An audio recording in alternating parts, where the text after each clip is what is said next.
It's a very Corey Christmas. What's up, Staunch Gang? We are at the end of a very Corey Christmas. We still have a few things coming, though. You know, we have the Two Corey's Iceberg #1 dropping tomorrow night, as well as a few more surprises, so be sure to hit that notification bell.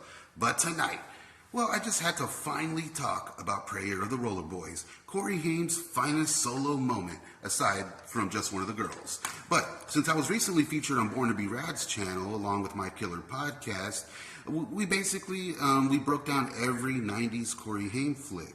You know, link below. So I figured, why not just show a little excerpt from that, and you can check out the full podcast after, right? So let's get to it. But first, a quick Rollerboys rundown from the ambiguously macho Mike Mnemonic over at Sega CD Universe. Hey guys, it's Vampire Mike from Sega CD Universe. Prayer of the Rollerboys was a great underground B, cheesy kind of sci-fi, I don't want to say horror, more like a science fiction film about Corey Haim and his little brother in this post-apocalyptic world where everyone rollerblades. Sounds stupid, it is, but it's fun. And there's this gang of rollerbladers called the Rollerboys, and they're racist, and they're picking up all these people to beat up and kill, and they're doing like a drug trade, and there's this new drug out called Mist. It's like something people huff, sort of like at the dentist office, but I think it's blue, if memory serves. And there's this like epidemic, I should say, of massive amounts of people hooked on this crazy drug called Mist. And his little brother gets hooked on it, and he joins the gang under the guise of being their friends to try and infiltrate them and sell them out to the cops. And it's just a really cool movie. Perfect kind of late night cheese fest. Awesome soundtrack. It has Nine Inch Nails with Head Like a Hole. It has King Swamp with Blown Away. It has King Kong 5, which is another pretty cool band. There's just a really good soundtrack on this film that I think most people don't realize. Yeah. Quit your yapping, all right? It's a very Corey Christmas. Let's get to the Rollerboys discussion. Rollerboys, you know, it was basically set up as, it's like, it wasn't a small budget on that film. It wasn't huge or nothing, but I mean, they brought him in as like a full action star.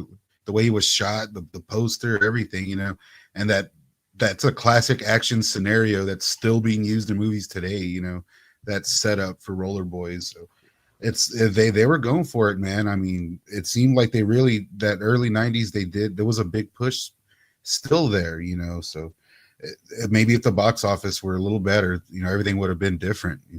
It's insane. Yeah, I think we all are big fans of Rollerboys for sure.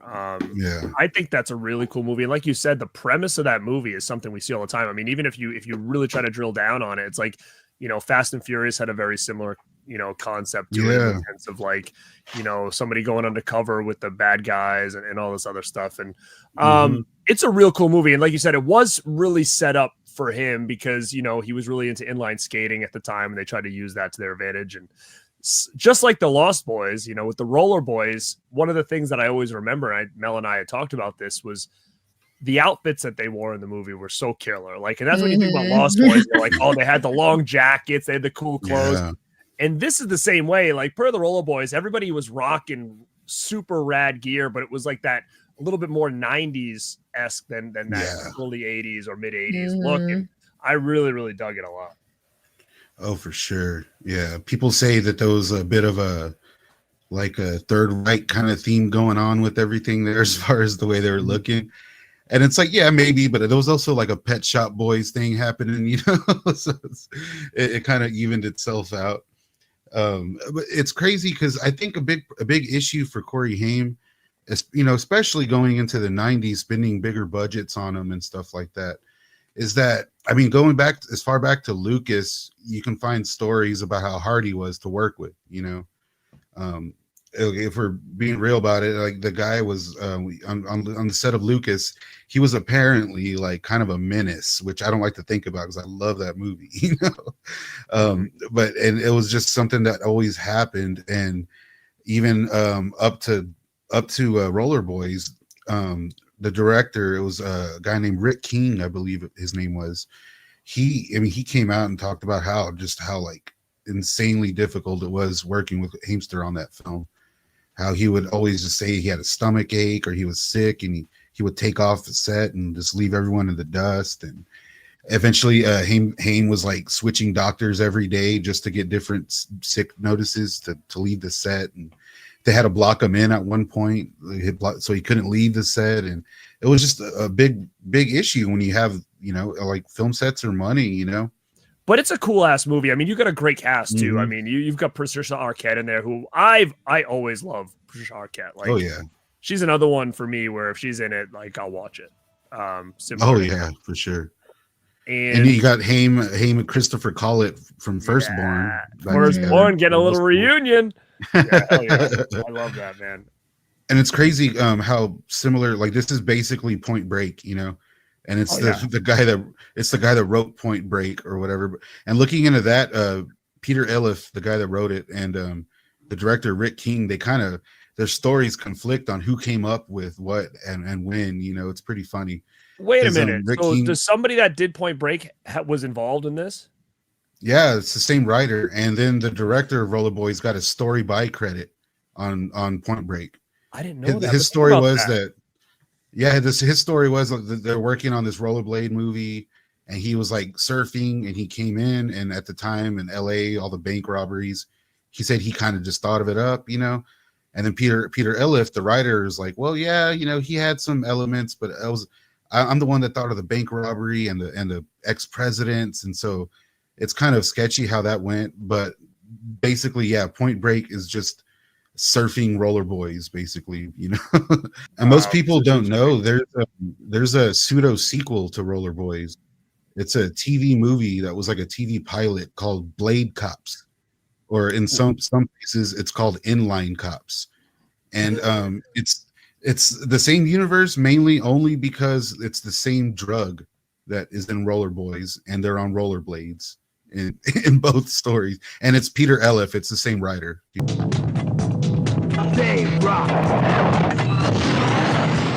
They roll. A new breed of super cop. Blade Squad. Sir. Huh.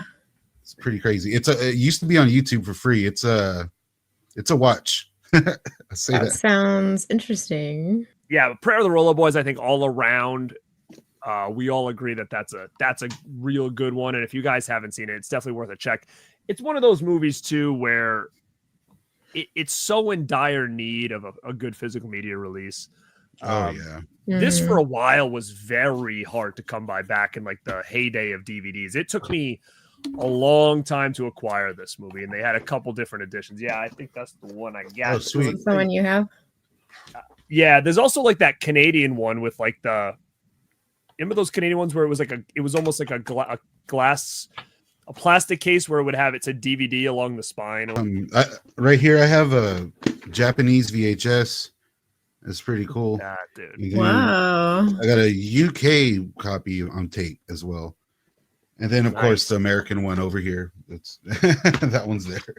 I thought it was cool just because I had the DVD.